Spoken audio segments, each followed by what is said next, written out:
Bonjour à tous, on se retrouve pour une nouvelle vidéo de présentation d'un smartphone. Aujourd'hui, un smartphone qui n'arrivera pas tout de suite. Il s'agit d'un échantillon que Elphone nous a fourni, donc du Elphone P6000, un nouveau téléphone assez attendu par pas mal d'entre vous, pour des caractéristiques assez intéressantes grâce au nouveau processeur de chez Mediatek par exemple.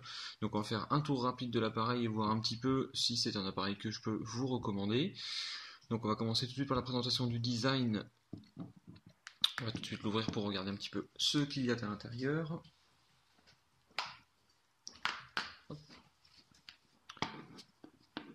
Donc une coque en plastique, plastique mat, épais, surtout très épais. Vous voyez, elle se plie pas du tout la coque. Donc vraiment une bonne petite qualité de design, une bonne finition. Donc là c'est un premier bon point. Au niveau de la batterie, on se retrouve avec une batterie de 2700 mAh. Je vais mettre le focus comme ça, vous allez voir un peu mieux. 2700 mAh, donc ça fait quand même une grosse autonomie. Vous avez deux emplacements SIM, un emplacement micro SD, sachant que, attention, cet échantillon est sur deux micro SIM, alors que la version finale aura une SIM normale et une micro SIM, hein, c'est la petite différence avec l'échantillon. Et donc je dis une micro SD, donc ça pourra faire pas mal de mémoire. Vous avez un appareil photo ici, qui sera remplacé par un appareil Sony. Actuellement c'est un appareil de marque générique, qui sera remplacé par un appareil photo Sony, d'après ce qu'Elphone nous a dit, avec un flash. Sinon globalement rien de particulier. C'est la première chose qui m'a un petit peu frappé quand j'ai pris le téléphone en main. C'est un sacré bloc quand même. Il est assez lourd, assez épais, donc avec une grosse prise en main. C'est assez ressemblant au P3000S que vous avez été nombreux à attendre également.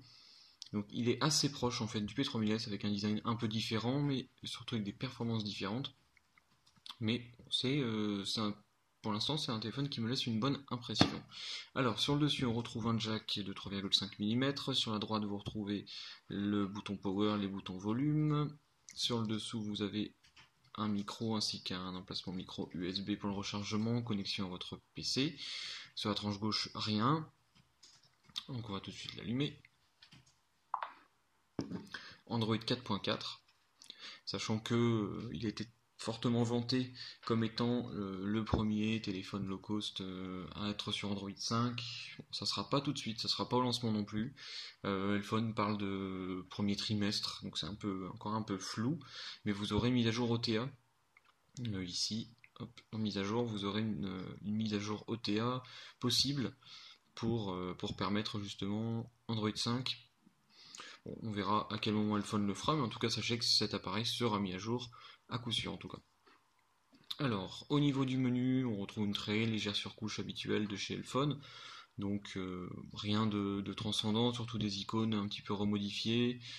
Globalement, c'est à peu près tout ce qu'on a de particulier. Pas d'application non plus développée par Elphone pour changer quoi que ce soit. On reste vraiment sur Android et sur les acquis habituels d'Android. Vous retrouvez... Alors, qu'est-ce que je voulais vous montrer pour l'instant? On va regarder le petit Antutu pour voir un peu les performances, puisque c'est un nouveau processeur, je l'ai dit tout à l'heure, un 64 bits de chez Mediatek. On va voir s'il vaut vraiment le coup. Score de 31 000, c'est-à-dire quasiment le score du P3000S. Donc celui-ci est un peu moins cher par contre. Mais finalement, on a eu très souvent cette question ces derniers jours, est-ce que ça vaut le coup d'acheter un P3000S, sachant que le P6000 est quasiment arrivé et qu'il est normalement plus puissant. Finalement oui, celui-ci est à peine plus puissant mais est un peu moins cher. Par contre vous perdez un petit peu en finition, vous perdez le capteur d'empreinte digitale, et puis vous avez une finition qui est quand même un peu moins bonne. Donc je pense que le P3000S en tout cas garde toujours son excellent rapport qualité-prix, et ce n'est pas le P6000 qui va le détrôner en tout cas pour l'instant. Alors, à l'intérieur, on retrouve donc Elphone P6000, Android 4.4.4, processeur Mediatek MT6732, la puce graphique Mali T760, un écran HD de 5 pouces, donc 1280 par 720, 13 mégapixels, 2 Go de RAM, 16 Go interne, donc pareil que le P3000S. Le processeur est 64 bits, c'est la différence majeure entre le P3000S et le P6000. Qu'est-ce que je peux vous dire d'autre? 5 mégapixels au niveau de la caméra. Et sinon, pas grand chose, pas de NFC. Sinon, pas grand chose. On est sur un téléphone qui est un peu plus cheap. Il y a une petite chose qui m'a fait voir un petit peu, c'est, je sais pas si vous l'entendez, le vibreur est extrêmement fort. C'est un truc qui m'a fait tilter quand je l'ai eu en main la première fois. Euh, bon, peut-être qu'on peut le baisser, je pense, dans les options. J'en suis pas certain. D'ailleurs, vous avez ici le fameux bouton qui s'éclaire à la Nubia, à la Meizu, à l'iPhone aussi un petit peu. C'est vraiment la grande mode, c'est de mettre un bouton comme ça rond, maintenant systématiquement sur la plupart des appareils. Donc on a dit l'Antutu, ce qui fait des bonnes performances. Vous retrouvez quand même, avec 31 000 points et avec cette puce graphique, vous pourrez quand même vous en servir pour à peu près tous les usages, donc ça c'est plutôt pas mal. Petite chose aussi, le téléphone est routé d'origine, ça c'est bien. Les iPhones généralement sont routés d'origine, donc ça c'est un petit truc qui est assez sympa de la part du fabricant. Il vous laissera, donc ça vous évitera de le faire vous-même et de risquer éventuellement de le briquer. Donc ça c'est c'est un bon point. Alors, un petit screenshot du GPS. Bon, il a mis 40 secondes en intérieur, en Wi-Fi, sans 3G, sans 4G. Donc 40 secondes, ça reste quand même plutôt pas mal. C'est pas le meilleur, mais c'est pas non plus le plus mauvais. Ça reste quand même plutôt pas mal pour un premier fixe. Alors, on va regarder une vidéo pour voir un peu l'écran, la luminosité, où est-ce qu'elle en est. Ouais, elle est quasiment à fond. Hop. On va avancer un peu. Alors, l'écran. Je pense que vous le voyez pas forcément très bien dans la vidéo. L'écran est très bien. Je pense que ça aurait pu être intéressant de mettre un P3000S à côté pour comparer, mais l'écran est pas mal. Euh, Assez lumineux. Bon, c'est pas le plus lumineux que j'ai vu, c'est assez lumineux, on va dire. Donc en extérieur, vous devriez voir sans trop de difficulté vos SMS, etc. Mais l'écran est plutôt bien, le contraste est pas mal. Pour un téléphone à ce tarif-là, moins de 200 €, je pense que c'est vraiment un concurrent sérieux au niveau de cette partie-là, de la partie vidéo.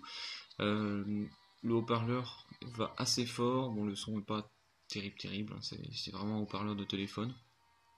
On n'est pas sur un Meizu MX4, ça c'est sûr et certain. Donc c'est correct.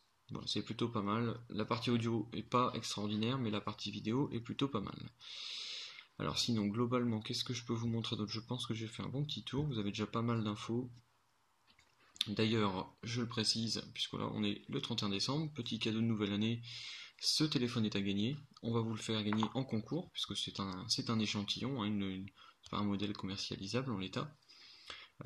Ce téléphone, on vous le fera gagner, on vous marquera tout sur le blog et sur le Facebook dans les jours qui suivent. Donc voilà, restez connectés pour savoir un petit peu. Et puis donc ça pourra toujours faire un heureux de ce fait-là d'avoir un téléphone avant sa sortie. Et surtout gratuitement, puisque forcément on vous le fera gagner contre un simple petit like sur la page Facebook, je pense. Voilà, donc je vous dis à bientôt pour une prochaine vidéo.